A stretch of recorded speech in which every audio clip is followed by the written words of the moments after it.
എല്ലാവർക്കും മാംസ് വേൾഡിലേക്ക് സ്വാഗതം. ഞാൻ ഇന്ന് അടിപൊളി മോരും വെള്ളം ഉണ്ടാക്കാൻ പോവാ. അപ്പോൾ നിങ്ങളെല്ലാവരും ഉണ്ടാക്കി കുടിക്കണം കേട്ടോ. വീഡിയോയിലേക്ക് പോവാം. അപ്പോൾ നമുക്ക് അടിപൊളി മോര് വെള്ളം ഉണ്ടാക്കാനാണ്. ഇത് പുതിനയും കൊത്തമല്ലി ചപ്പും കൂടി അരിഞ്ഞു വെച്ചത്. സവാളയുടെ അരഭാഗമാണ്, സവാള അരിഞ്ഞു വെച്ചത്.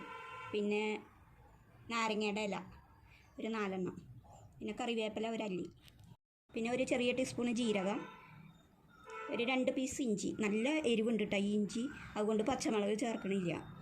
പിന്നെ 3 വെള്ളുള്ളി, പിന്നെ ഒരു നെല്ലിക്ക, ഒരു പീസ് മാങ്ങ.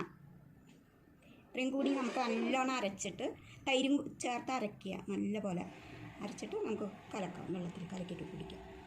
അപ്പോൾ ഒരു വെള്ളം ഇവിടെ റെഡി ആയിട്ടുണ്ട്. അപ്പോൾ ഇതിൽ ഞാൻ പച്ചമുളക് ചേർത്തിട്ടില്ല, നിങ്ങൾക്ക് ചേർക്കാട്ടോ. പിന്നെ വേണമെങ്കിൽ ഒരു ടീസ്പൂണ് പച്ചമല്ലി ഉണ്ടല്ലോ, അതും കൂടി ചേർത്ത് അരയ്ക്കാട്ടോ. അപ്പോൾ നല്ല തണുപ്പിനൊക്കെ നല്ലതാണ്. പിന്നെ നിങ്ങൾക്ക് ഫ്രിഡ്ജിൽ വെച്ചിട്ട് വേണമെങ്കിൽ അങ്ങനെ കുടിക്കാം. പിന്നെ സൂപ്പറായിട്ടുണ്ട്. ഉണ്ടാക്കി നോക്കണേ, ഇതുപോലെ കുടിച്ച് നോക്കണേ. എന്നിട്ട് ഫീഡ്ബാക്ക് അറിയിക്കണം കേട്ടോ. പിന്നെ ലൈക്ക് ചെയ്യുക, എല്ലാവരും സബ്സ്ക്രൈബ് ചെയ്യുക, എല്ലാവരും ഷെയർ ചെയ്ത് സഹായിക്കണം കേട്ടോ. Thank you.